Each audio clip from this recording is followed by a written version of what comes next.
Hey everyone, I am so excited. This is Irene from Grief and Rebirth podcast, and I am looking at an absolutely beautiful woman named Kimberlee Roles, who is from Rhode Island, and she has quite a rebirth story to share with all of us. This is Kimberlee is actually the second person I'm interviewing in our Rebirth series, which is about people just like you and me who have really been through it and healed and turned their lives around, which is such an inspiration for all of us. So, Kimberlee is from Rhode Island. I'm talking to you all from my place in New Jersey. And I am really thrilled for this blessing to talk with Kim today. So, Kim, whatever you'd like to say to introduce yourself and tell us about your life before your tough time and then what happened to you. Thank you for having me, first of all, and thank you to your listeners for listening.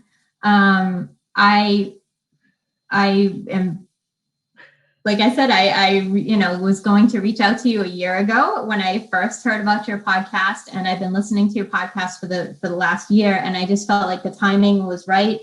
The angels, or the powers that be, were calling me to tell my story now, and what started for me was I had, what I thought was, I just grew up in a normal family, mother, father. I had a brother and sisters. I became pregnant as a teenager and did not find out that I was pregnant until I was 5.5 months pregnant. Wow.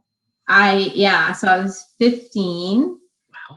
I was going to my pediatrician. I didn't have a gynecologist, and they told me that I had a stomach virus. I do not know. I know it sounds like totally absurd. I know we hear these stories all the time, but I don't know how. The father, it's a bizarre story. I mean, I'm not saying I'm Mary Magdalene, but this boy was meant to be born. Eventually, obviously, I found out I was pregnant, and he definitely was meant to be born.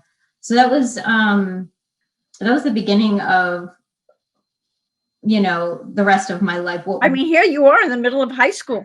Yeah. So I was a junior in high school. I had him my junior year. I was lucky enough to be actually tutored the rest of my junior year when I went back to school. So this is where I look back now, not realizing then how the universe had my back. But when I went back to school, my senior year of high school, we had like this annex building that was a weight room. And over the summer, they turned this weight room into a daycare. Wow. I didn't know any other girls were pregnant in my school, but I guess there were like maybe 2 other girls that were pregnant. And I was able to bring my son to my whole senior year. I brought him to school with me, so I didn't need to pay for daycare. I was able to finish high school. I graduated with all my classmates. I got to see my son take his first steps. They would call me out of class if anything was wrong. It was crazy. Like, I have goosebumps even just thinking about it, because in the moment I was not aware of anything like this. You know what I mean? Like, I'm like, wow, like, this is cool. This is lucky for me, and I went to church. I believed in heaven and hell, God and the devil, and got a job, went to school nights, took care of my son. They didn't have like the benefits that are available now for single parents or low income parents. And I was blessed that although we were so religious, my mom was very religious, that they helped me take care of my son. They didn't, exile me from my family or the house or anything. You're lucky. They were very loving and supportive of you. They very, my brother and sisters, they were aunts and uncles, but they were younger. I was the oldest. So they grew up kind of like brothers and sisters to my son as well. And still are all very, very close, So I worked my butt off. I worked days full time because I needed medical benefits, because even though I was still on my parents, because I was under 18, my son didn't have medical benefits. So I needed a job with medical benefits. So after high school, I worked full time, and I went to college nights to get my degree. Got my degree in accounting. I got to stop you right there. That's admirable as it is. I mean, here you had this little boy and you were going through all this and you went and got your degree. Good for you. I didn't know what I wanted to do, Irene. So I guess, I'll probably circle back to this later, but here I am, 17 years old, 18 years old. I had a plan in my head that I was going to college, and to be totally honest with you, I wanted to go to Miami and be a dolphin trainer. Like I didn't really know what I wanted to do. But now I'm thrown into a situation where I needed money. I needed a place to live. I needed benefits. And the only thing, I mean, I'm good at numbers, you know, so it was the natural thing for me to do to make money was I got my first job at a bank. And I, like I said, I went to school nights and that kind of went on. And, you know, it took me more than 4 years because I was, you know, traveling back and forth. And I look back now and I'm like, how the hell did I do this? Like I was like living my life working, you know, part-time job, a full-time job, going to school, getting up, feeding him, to, you know, and now I'm like exhausted all the time. I mean, how did I do this then? You were really young too. I was young and I just had the right angels and guides and people looking after me and looking after him in hindsight, you know? What's his name, by the way, Kim? What's his name? What's your son's name? Okay, so crazy story, another crazy story. Like there's going to be a lot of crazy stories. I'll keep them brief. I did not have a name for him because I was certain I was having a girl.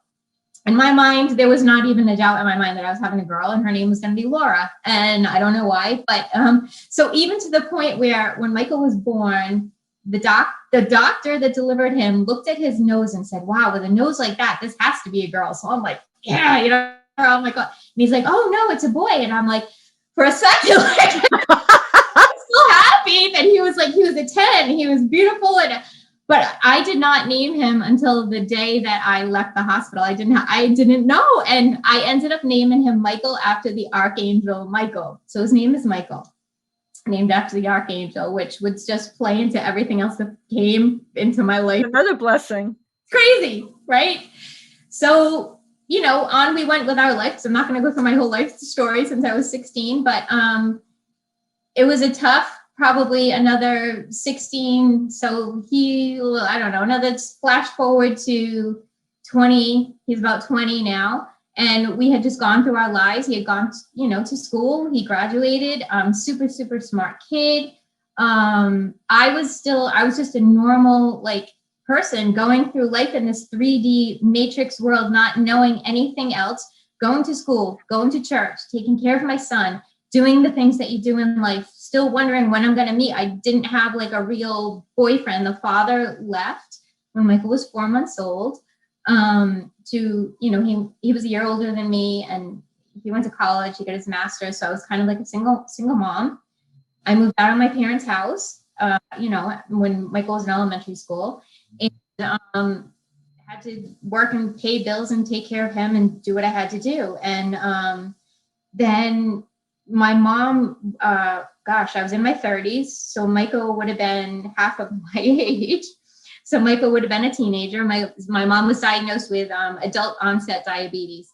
And so she had never taken insulin. She never was taking precautionary measures because she knew she had it. So she didn't have the best diet in the world and she knew it. And then once she found out she had it, she did what she had to do. She did end up, you know, doing the blood testing, doing insulin, but it came on kind of fast. And she passed a lot quicker than we all thought. We thought we had a lot more time. I was in my 30s. My son had just turned 21 when she passed, and we weren't living with her. And, you know, the night what happened the weekend my mom died, I was on a ski trip with my friend, and I hadn't taken a ton of vacation times, like people my age. My friends actually were all like getting married now and having their own kids. I was still single, taking care of Michael, dating here and there, but I gone on a ski trip with a friend of mine, a girlfriend of mine, and because I hadn't done anything. And, you know, I left that weekend and my mom called me and she got, in the end, she was wheelchair bound. She was having kidney issues and she was on dialysis. And it was, I'll be honest with you, I feel horrible. I felt horrible then. Now I know all these things are just the way they are meant to happen. But for people going through something like this, I know it's horrible in the time, but then you understand later, this is just all part of the plan. She got very needy and I was having to spend a lot of time and I really didn't have a life, which is part of the reason I didn't have a boyfriend. And I went away that weekend. She called me and I was like, give me a break inside my head. Give me a break. I'm like, it's my mother. She's calling. If I'm on vacation, can't I just have like a weekend away, you know? And I was pretending that I had a bad connection because I was in another state. And I'm like, shh, you know, I can't hear you. She's like, I'll call you. And she's like, well, stay safe. Make sure you call me as soon as you get home. And I'm like, I will. Okay, I love you. Bye. Whatever. Last words I ever had with my mom. So I came home that Sunday night, and instead of just calling her to let her know that I was home, I took my time. I took a shower, did what I had to do, got in bed. It was probably around 11 o'clock at night. And I called my mom to let her know that I was home, even though I had been home for a few hours. And she didn't answer the phone. Now, my mom had a house phone downstairs. And because her eyes were going because of the diabetes and whatnot, she had a phone that spoke to her. So it would say, call from Kimberlee, so she would know who was calling if she couldn't see the number, and she would know to pick it up. So I know she knew it was me calling. And she always, that woman was always on the phone. She would answer the phone. My dad, she couldn't get up the stairs. She couldn't sleep in bed. So she was kind of sleeping in a lift chair at night. And she would just like, recline back. My dad had his cell phone upstairs in bed at nighttime. So if she needed him, she would call his cell. So the phone rang. She didn't answer. And with all my heart, I wanted to call my dad's cell and say, hey, I just called mom. It's very odd she didn't answer. Maybe you should go downstairs and check on her. And I didn't. And the next morning, the phone rang, and my son actually took the call, and he came up, and it was early. It was like 7:30 in the morning. And he came upstairs and he's like, Mom, you got to take this call. It was my brother. It was Brian.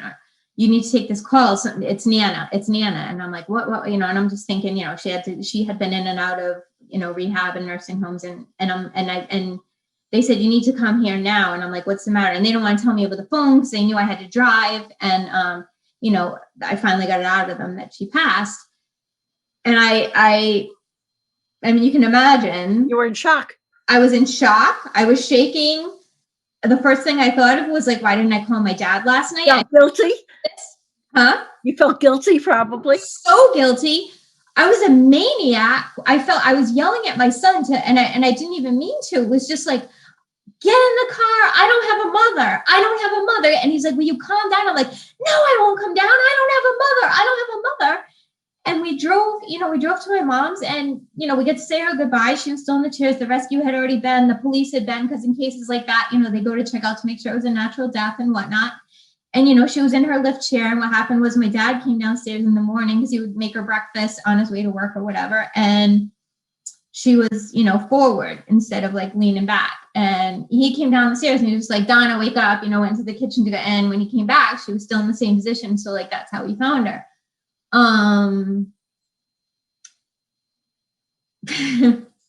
It's hard. Yeah. It's hard. Like I'm like having these feelings that I haven't felt these in so long because I've moved so far past these, but bringing this. They still trigger you when you talk about it. Of course you get triggered back. Yeah. What happened next, and I won't obviously tell you detail by detail, but, it's hard, and I'm sure everyone listening knows that when something like that happens, you wake up the next day and you're like, the mail is still coming and the world is still going, and you're like it shouldn't be, like something, But your world has stopped. Right. I didn't know for the first time in my life how to be a mother, how to be me, who I even was without my mother. I didn't know what to do. I didn't know how to live. I didn't know. I mean, I took that whole week out of work, and then it was like, you don't want to start cleaning things out. You don't want to get rid of anything. But it had to be done. It was like something, little by little that I was going to my dad's house every day after work and, cleaning things out and, organizing things and little, and, the first thing that I wanted to do was I had never had a reading from a medium or a psychic because, like I said, we went to church and that was like the work of the devil.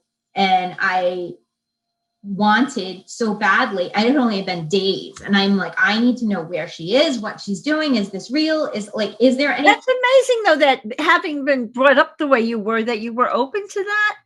And what a comfort you brought yourself to do that.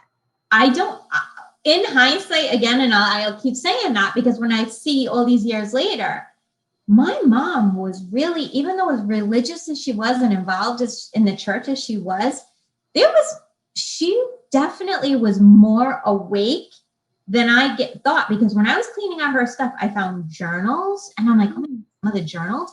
I found a DVD on feng shui, and then I started like just noticing things like the color that she had her room painted before she couldn't go in her bedroom anymore was like this really pretty violet color, which is like your crown chakra. Right. She had a meditation chair in the corner of her room, and she had like one of those waterfalls with the rocks, and she had a CD in her CD player, and it was like monks chanting. Wow. She didn't work. So like, this is what she, and when she was alive, I paid no attention to any of that. And after she died and I started putting all these things together, I started realizing, I think there was a part of her that So you never knew. I never knew this about her. So my instinct was I needed to get in touch with my mother. I never had a reading before. I wanted to know what was going on.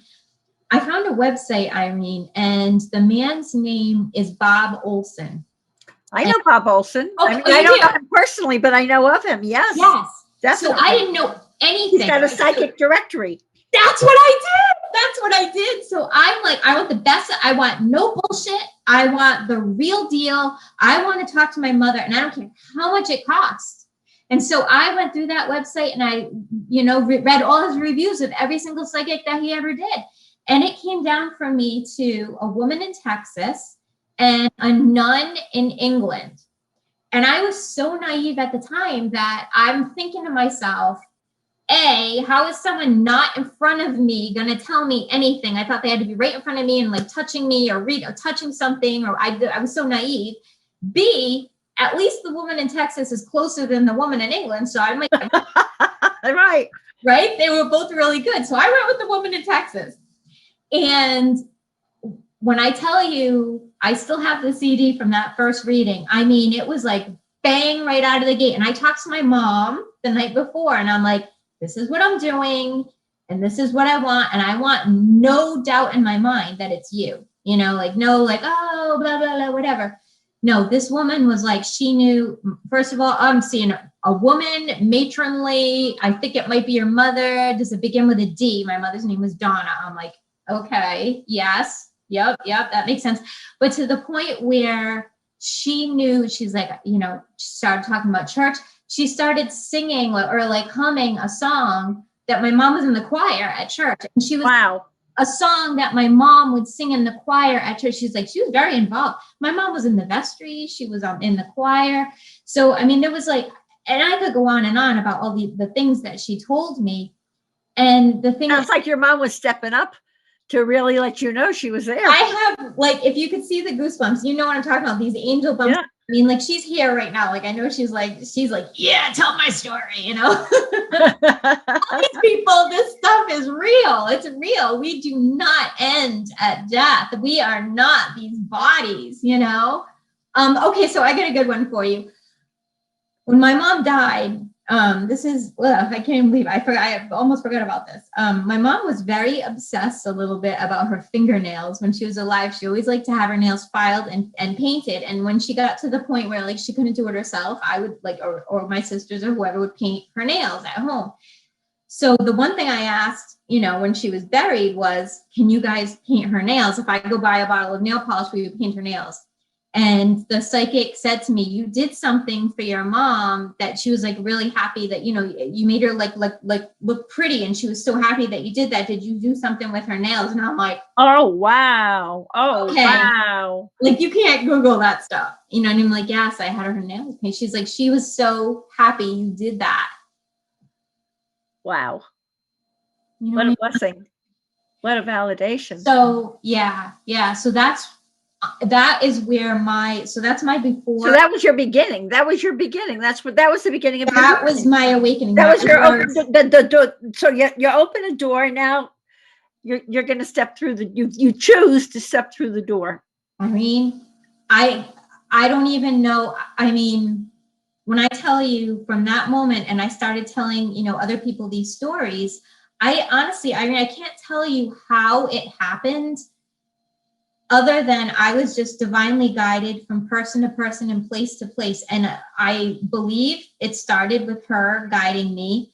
I had been depressed throughout, my life, because I was single for so long, because I had my son, because I didn't know maybe like who I was. I didn't know why I was depressed. You know what I mean? I totally identify with it, because when my husband died, and I started going to a life transition coach, and she said, you're going to find out who you are without Saul. And I said, I don't know who I am without Saul. I don't know who I want to be. And it feels to me like you had been giving your whole life to caregiving for your son and caregiving for your mom and all of that. You didn't have a chance to really find you. Right? I resonate with you completely. That's what I was doing. I was taking care of my mom, my dad, my sisters, my son, and I wasn't taking care of myself. I went to a psychologist, but he was a priest, but he was a psychologist, but he believed in yoga and meditation. He was and when I would talk to him, he was like talking about going outside and burning all these. He's like, there's these rituals, we can like burn all this stuff away on paper. And I'm like, what are you talking about? Like I was so still not understand, like I still wasn't there yet. And he's like, Kim, I think that you should try this yoga. And he had like all these cards, try a yoga class, try meditating, and I'm like, okay. So he's like, pick one. So I just like picked one, In the meantime, I go to yoga, I'm learning meditation. I didn't know that these were going to be the first coaches, mentors, spiritual coaches of my life, because they opened up my world to things that like, I was just like, like meeting all these interesting new people. Yes. Who are not typical of the world you've been living in. No, and they were probably people that I looked at before, like, what are these people doing? Why are they making these noises? This is weird, not meaning anything by it at the time. I was just not comprehending it. Not understanding. I just didn't understand, While I was taking yoga and meditation became part of my normal everyday. It just happened. And what type of meditation were you doing? Any particular kind, or? I had to do, for me, I needed a guided meditation, because I couldn't just close my eyes and listen to music or have nothing, because my mind wouldn't shut off. So I needed someone to guide me to go places in the beginning, because I couldn't just do it myself. Which then led me later on, because I don't want to take up an hour, 2 hours of time, which led me to become a meditation leader. And I do my own meditation practice now, and I teach others. But it started with like this, doing meditation, which opened up. The woman who I was doing meditation with said to me, we were having a conversation, and she's like, you need to go away. You need to go away by yourself. And I'm like, what are you talking about? I don't even go to a restaurant by myself. I don't like going anywhere by myself. You want me to take a whole vacation and go someplace I've never been by myself? And she's like, Kim.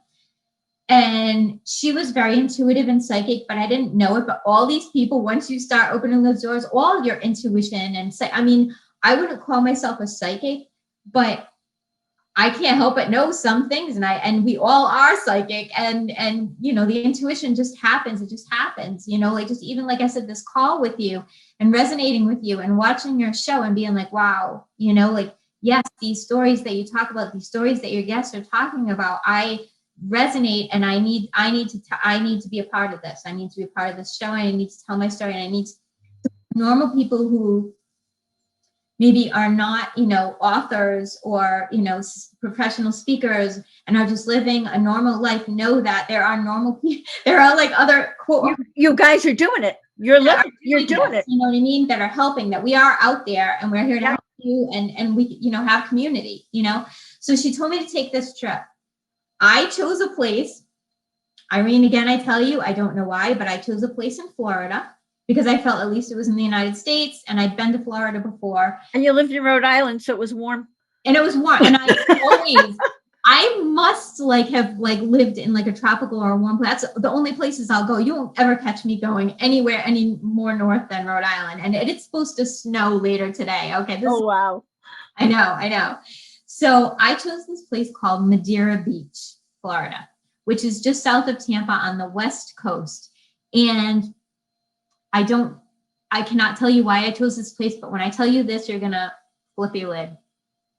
When I got to Madeira Beach, what I did was I went on this website called VRBO, which I didn't even know about back then what it was, but I just rented this house. I didn't even stay. Well, I was looking for a hotel, but I was looking, everything was so pricey. I honestly didn't really have a ton of money because I was paying for the whole thing myself. You're taking care of everybody. Right? I'm being told this is what I'm supposed to do, so I'm doing it. And now I got to come up with the money and I got to have a place to go. So I go to Madeira Beach and I'm walking down the street. It was literally, the house was across the street from a beach. It was a duplex house, but it was so cute and it was affordable. And it was kind of off season. What their off season, to me, it was like 80 degrees and beautiful. So to me, it wasn't off season, but to them it was. So it was less expensive. I'm walking down the street and I walk by this bookstore and I see a picture with a flyer in the bookstore. And it is the psychic medium that gave me my very first reading in Texas. It is Oh my goodness.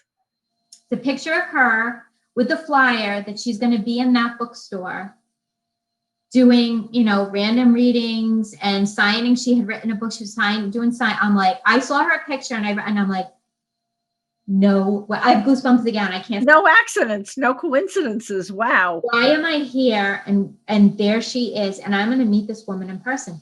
And this woman has been a part of my life. I'm still in contact with this woman. My father has met her. I've flown him down to Florida. She told me that she got on the plane one day. She went down to Tampa to do like a reading, a gallery reading down in Florida. When she got off the plane in Tampa, her angel said to her, "Welcome home." And she was from Texas. And she's like, "What do you mean, welcome home?" And she's like, "That's why I'm in Florida." And she has been there for years now down. And just recently, honest to God, within the last month or two, just moved back to Texas. So from the time my mom died, maybe 5 years later, so, maybe 7 years ago, she moved to Florida when I went down there. And only a few months ago, she moved back to Texas. This whole time she's been in Florida. And I've been back and forth. And What's her name? What's her name, Kim? Her name's Jennifer Farmer. If you want to look her up, she is amazing. She just wrote a book, and actually she talks about grief.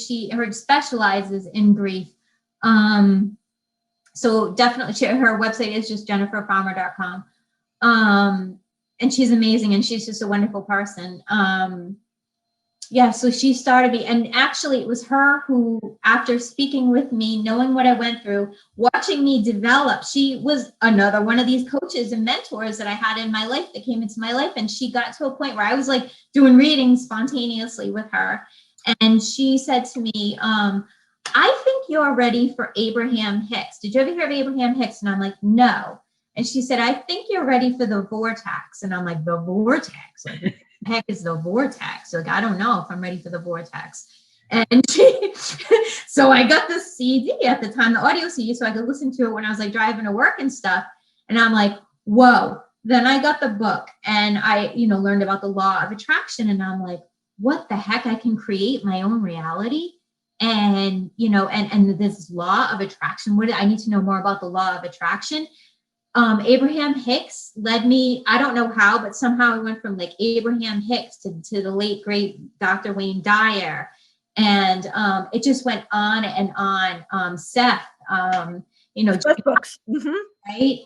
My world went from like yoga, meditation.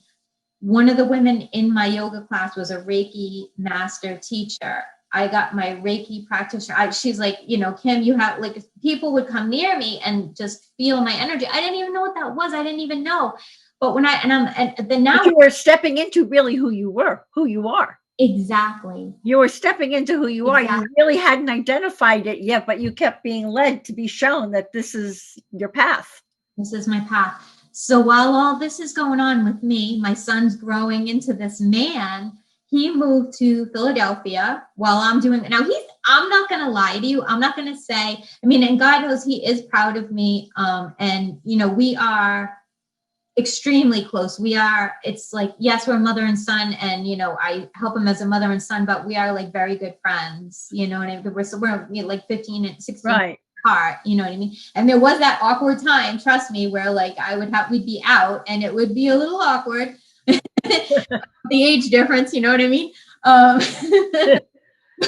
But he moved to Philadelphia. He pursued, so, I mean, when I say he was meant to be born, when I was telling you that earlier, I couldn't have been the more perfect mother for him, because I didn't know it then, but I would be so open to not forcing him to get a job in an office behind a desk or going to college and getting you know, this certain degree. I kind of let him be more of a free spirit. And he's not a free spirit in that he doesn't do anything. He became someone who became involved in the, you know, clean water. His first job was with Clean Water Action, and he was a canvasser, and that was his job. And he went around house to house collecting money for clean water. And then he became involved in, you know, our environment and climate change. And I didn't even know that was going on. Wow. In the world, you know, but he's, you know, fighting for the people, fighting for the environment, trying to keep the world, you know, the world a better place for everybody. I mean, don't get me wrong. I also was lucky enough to, like I said, I had been working. So I had been lucky enough to have the money to working enough, but also a single mom, so that he was able to also receive scholarships and whatnot for certain things that he might not otherwise have been able to do. He went to a camp called LPC. I don't know if you ever heard of it. It's an international camp. I can't even pronounce it. But what it is there's like 6 camps throughout the world, and they only take so many kids from different countries, and they bring them to like one camp in whatever country, whatever time, whatever season that is. They bring them all together so that they get to know each other's customs, languages, you know, how, so that there's no, you know, what's going on now, you know, so that there's no That's so cool. bigotry or, Yeah, you know, that's beautiful. And so he has friends in all these different countries, and he was able to do that because I worked, but because also, you know, he was eligible for scholarships, and he just has like friends all over the world. So he, you know, works for the Sierra Club. He did work, volunteer work for the National Wildlife Federation, and actually won an award as a youth leader. And I, you know, went to Baltimore, and there was this big thing. I mean, presidents have won this award, and he has this big eagle from, you know, the National Wildlife Federation. And he's back in Rhode Island now, and he is the senior project manager at the Rhode Island Green New Deal Research Council. So, you know, he's all about, you know, going green. And he's doing such good for the country, for the world. For the country, for the world. And me, you know, because I worked so much and didn't, again, was trying, you know what I was doing? I was I had a foot in 2 different worlds. I mean, I had to make money, and I knew I needed benefits, and I was still living in this 3D world, but now I had been open to Abraham Hicks and Wayne Dyer. So much more, that there's so much more. 5D, and right. Then, you know, the Matrix is, you know, like this, right. You know what I mean? So it was very hard for me, and I got really sick, and I was doing sales, and it got to the point where my doctor told, I was down to, I'm 5'8", I was down to 115 pounds about. Wow. And I didn't really notice it myself. I knew I had to buy smaller clothes, but when I went to my I'll never forget the day I went to the doctor's office, and it was a shocking moment for me. I was in the waiting room, and I heard a woman say to her husband next to me, "Look how skinny that girl is." And it was like a disgusting, like, not like, wow, look how skinny. It was like, look how skinny that girl is. And I was like, but she thought like maybe you were anorexic or something. Yes. And when I went into my doctor that day, she said, "Kim, this job is going to kill you. This job is going to kill you. You need to take time off. You need to go out on like medical leave or whatever you need to do." And I did. I left my job. I took this time off. And while I was doing that time off, I started, because what happened, Irene, was while I was doing yoga, I started actually so many things. That's when I started actually teaching yoga. So I was doing my meditations and I was teaching yoga, and my yoga classes became more of the students in my classes. I was doing this, see, this is what, because like I said, I had these both feet and I was trying to do it all. And I was trying to make the money, and I wasn't making the money doing the yoga and the meditation, but it was where my heart and my soul was at, you know?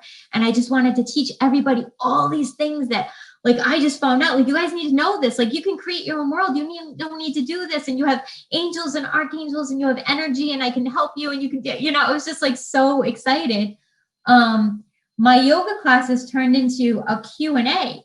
Like, we weren't even really doing yoga anymore. Students were like asking me questions about crystals and asking me questions about ascended masters and oracle and tarot cards. And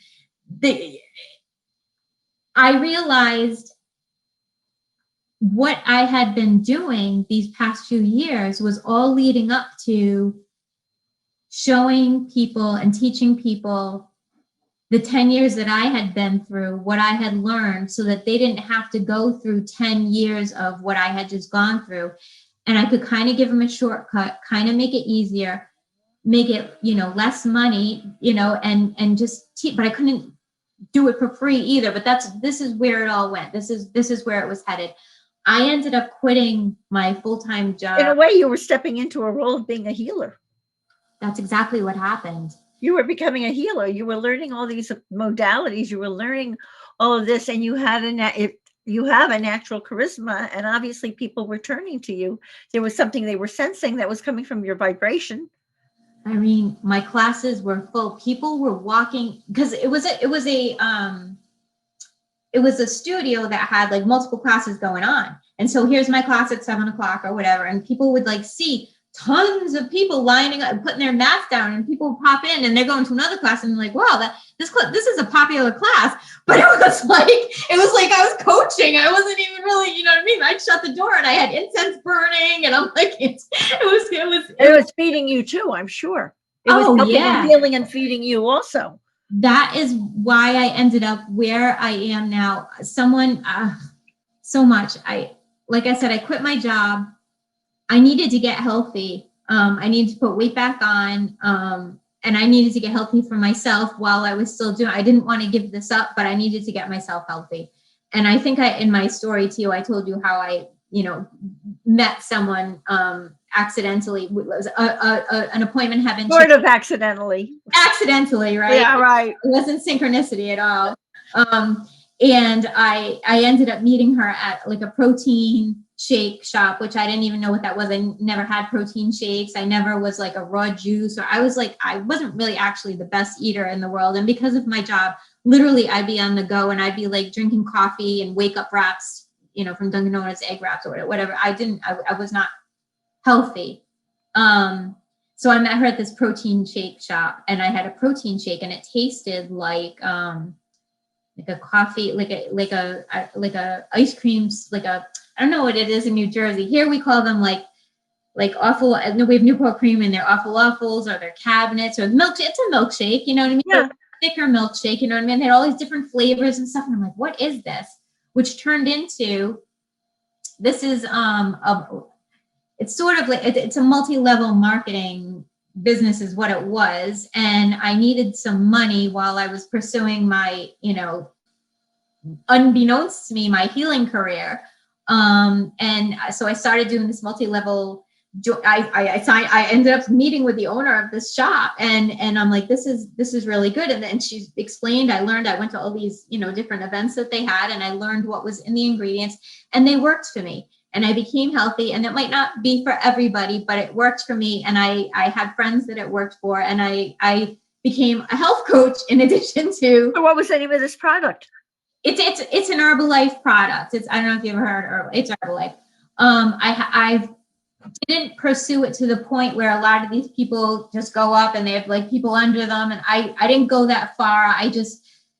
offer it to people if they ask me, or if they ask me at my age, how do I stay in shape, or why do I look like this, or I don't, I'm having trouble going to the bathroom, or I'm having trouble sleeping. And I'm like, you should try this. You should try that. What's your macro? I just know these things. I just kept learning. You know what I mean? So now I have like this kind of health coaching thing under me as well.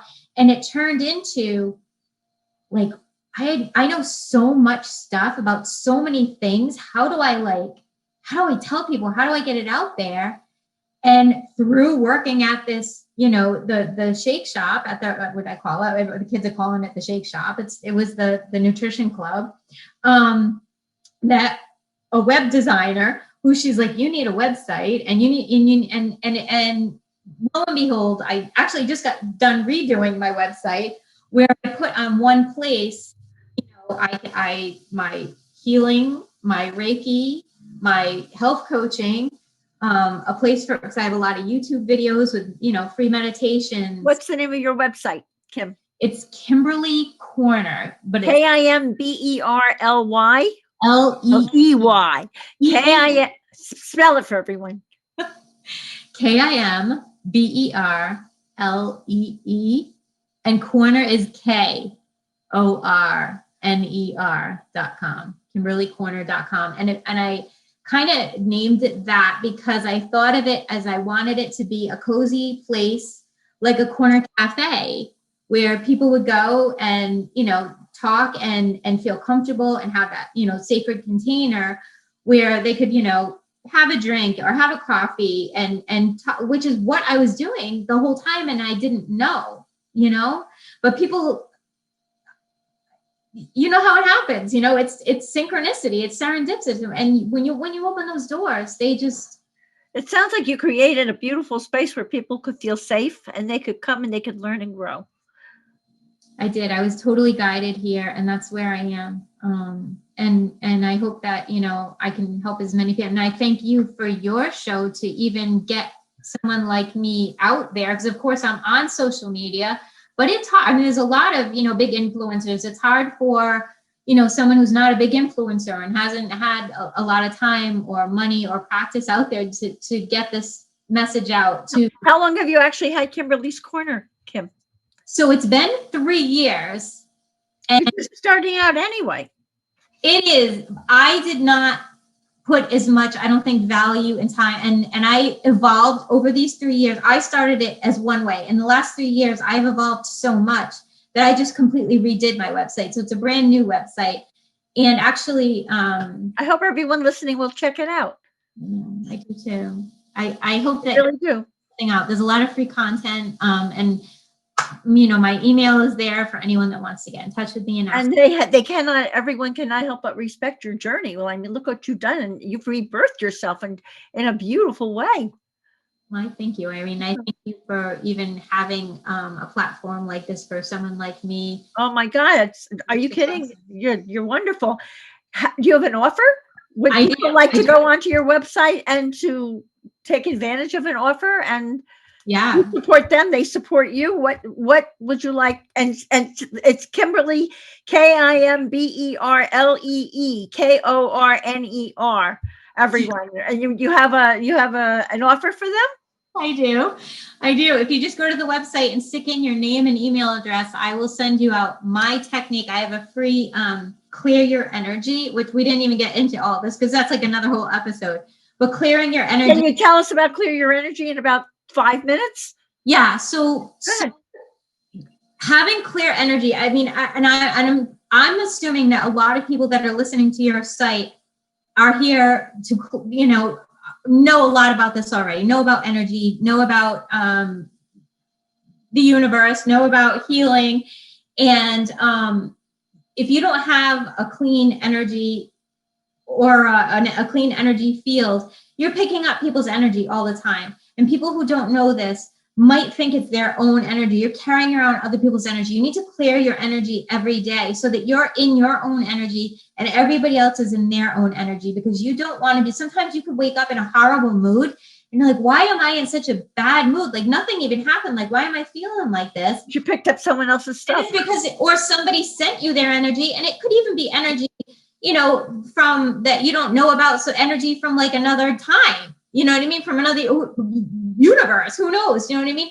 So every day before I go to work, I do these 5 steps, and I have a beautiful PDF for you for free. Like I said, just put in your name and email address. The 5, and it's quick. It only, and literally clears your energy of anyone else's energy, brings back all your energy. So you are in your energy. So you're in your power, you're in your energy. You have more energy to give. You're more awake, you're more alive, and you're open to the receiving all the things that the universe has to give to you. It sounds to me like if you go into a very dysfunctional environment, or you say you go to a family gathering and there's people there, or somebody triggers you, that would be a very good thing to do, that you just grab that, you come home and go, and you clear even just going into like the mall, Walmart. I mean, right. COVID and everybody, sometimes you come home from the store and you just feel like, and it's just, you're picking up everybody else's, especially when you're standing next to someone. I mean, their energy is like, not intentionally, but especially for empaths, which is another whole subject, but I'm an empath, right. Clear it just every day. Literally take a minute to do this for yourself, and you'll notice the difference. You're going to feel like an entirely different person. So you're offering that they can get on your website and they can access this clear your energy process. In your email, and I'm going to email it. Comes right to you like in a minute. You'll get it. Hey, everyone, come on. Let's support Kimberlee. I think that would be absolutely fabulous. Really. And she's so beautiful. And she's done such a great job rebirthing herself. Look at her. I'm so proud of you, Kim. I'm so proud of you. So grateful to you. And I thank you again, Irene. And I thank your viewers for listening. And I hope that I do get in touch and hear from some of you. And then once you really get going, we'll have you back. I mean, absolutely. I'd love to talk to you. This is just wonderful. It flew by. Wonderful. Thank you so much. Oh, my pleasure. So everyone, this is such a gift for me and to all of you to meet Kim and to understand that no matter what happens in life, you can heal, you can go on, you can rebirth yourself. And sometimes the new iteration of who you are, even though you can't even understand it while you're going through the hard times, is better than before, which has also happened to me. And that's one of the reasons that I'm doing this. So with great love, I'm reminding everyone that you will see the show notes for Kim's rebirthing episode here, and all Grief and Rebirth podcast episodes on ireneweinberg.com. And please make sure to follow us and like us on social at Irene S. Weinberg on Instagram, Facebook, Twitter, and your beautiful face is going on to YouTube, Kim. And if you'd like to be a part of this Rebirth series, everyone, I would be so thrilled to have you on. Please send me an email to hello@ireneweinberg.com. As I like to say, to be continued, many blessings, and bye for now.